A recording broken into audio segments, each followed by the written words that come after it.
last night. Well, good morning. My name is Scott Ledford. I'm the HR director for General Shale, so I'm your token non-technical guy here this week.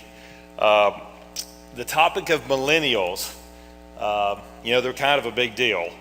Millennial actually told me to title my presentation that, but they are a big deal. This is a relevant topic for all of us, not only those of us in HR, but each of you. We need to know what makes this group tick. What motivates and inspires them, and how to recruit and retain them. So I want you to know I take my research very seriously. So I've been playing a lot of Call of Duty online. I have spent a lot of time in Starbucks, and I've watched a lot of Dawson's Creek. So I'm officially your expert at this point. I do want to say for you millennials in the crowd, those of you born after 1980, that portions of my presentation could be offensive. So let's talk about these generational, at least the last three generations. At some point after the 1940s, somebody realized that they could make millions of dollars if they named generations and began writing books and so forth about these groups. And so we're going to start with the baby boomers. For most of us, these are our parents and grandparents. If you do not have a parent or grandparent who's a baby boomer, that means that you are the baby boomer in the room. And if you want to move closer where you can see and hear a little better, that'd be fine. This is the group that was born between 1940 and 1960 roughly. And then we move on into the Gen Xers. This is my generation, those born between 1960 and 1980. These are the folks that are buying tickets to hairband cruises. And then you millennials, these are those born after 1980, between 1980 and 2000. This is a group that literally has had a mobile device in your hand from the womb. So who are these millennials? It's interesting. They're the world's largest living generation at over 75 million. So we're talking about a significant number here. They're the most diverse and college-educated generation in our history. They're projected to be 50% of the global workforce in just 4 years. So this is a group that will be replacing all you baby boomers as you retire. And the name millennials was developed again by somebody who wanted to make millions of dollars, but the term coincides with the year that most of these millennials were expected to graduate from high school, which was around the year 2000. Now, there are a lot of other names. We hear them called Gen Y, the Me generation. We'll talk about a couple of other nicknames that they have as I go through the presentation. But an interesting fact about millennials is that they define adulthood in different ways than previous generations, through personal abilities as opposed to some of the traditional rites of passage that a lot of us are familiar with. We'll talk about that again in just a few minutes as well. Again, there's sometimes some other nicknames. They're referred to as the boomerang or the Peter Pan generation because of this tendency to delay these rites of passage. We're talking about things like graduating from college or getting married, buying a house, having children, all those traditional rites of passage that many other generations have undertaken earlier in their lives. This group tends to delay those rites of passage. And as a result, they're generally considered to be 3 to 5 years behind the other generations with regard to these types of life experiences. Millennials are considered to be the least religious of all generations. As we've already talked about, they've been plugged into technology since the day that they were born. As they go through school, they're told to expect to have 6 to 8 careers throughout their life. So that, again, for us, this is for all employers, this is a big challenge. It's difficult to establish some stability in our workforce when we have folks who think this way. And as we all know, they've grown up as trophy kids. Everybody gets a trophy or a certificate just for participating. I should also point out that this is the first generation. This generation is the only generation that knows the first rule of Fight Club. So if you're a baby, that was a joke. Bad joke. If you're a baby boomer and you don't know the first rule of Fight Club, you can ask the millennial close to you, and they'll be happy to let you know what that rule is. So what do we think we know about this generation? There's a lot of stereotypes. There's a lot of rumors about this group.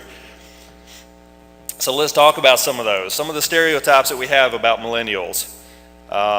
They're confident, they're optimistic, they're engaged, they're team players, they're tolerant, they have huge senses of entitlement, they're self-centered and narcissistic. We know that because of all the selfies they take. By the way, if you don't know, there was a group taking a picture the other day and somebody told me that's an ussie, that's not a selfie. I had never heard that before. And they're multitaskers. Some other stereotypes, they're politically correct, they're liberal, they love to travel, they're not interested in paying their dues, they want to start at the top. They have high expectations for themselves and those around them. And here's a quote by this is a large recruiting firm, the Lucas Group. They loathe authority, believe in the power of the individual, volunteer religiously, and care more about what their friends say than what their boss thinks. So again, are these true? I can tell you one thing that is true. All millennials have the same favorite Christmas song, and it's "All I Want for Christmas Is You" by Mariah Carey. That's a fact. You can take that one to the bank. I told you I take my research very seriously. Here's what I'll point this out, though. This is an interesting fact. In 1976, New York Magazine, you'll see the cover here, published an article by Tom Wolfe called "The Me Decade."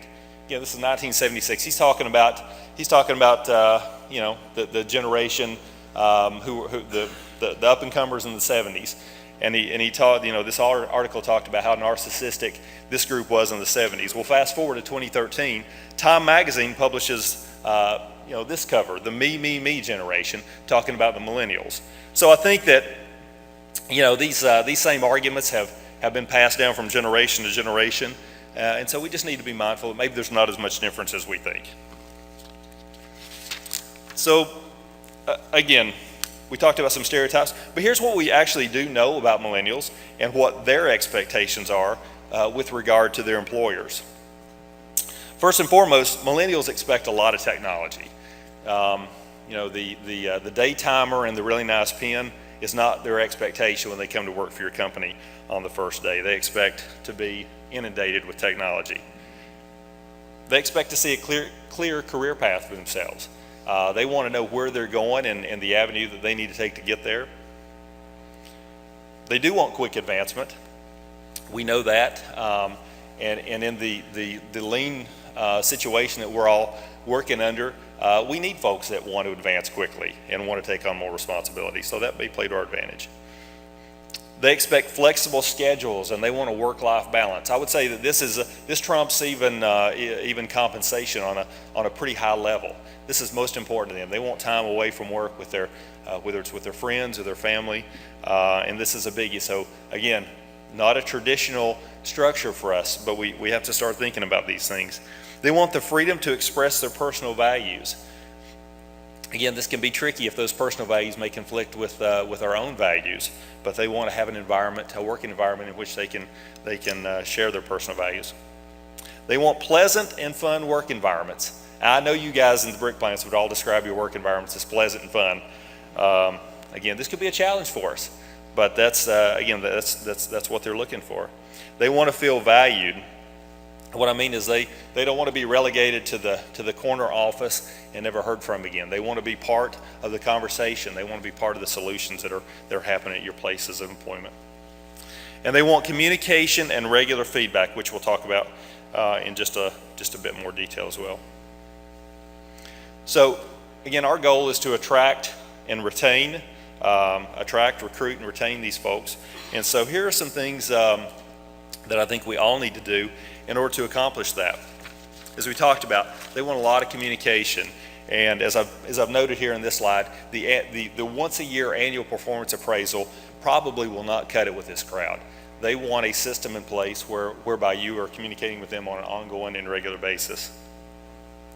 They expect us to proactively invest in their training.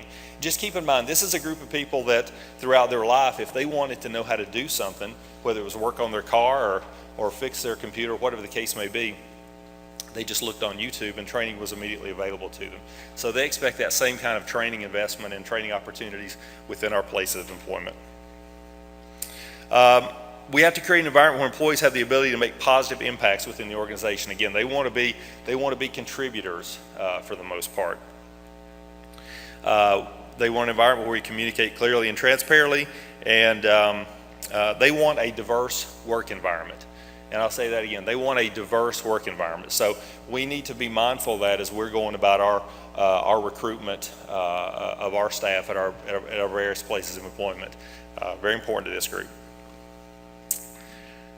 We have to offer, again, flexibility to millennials.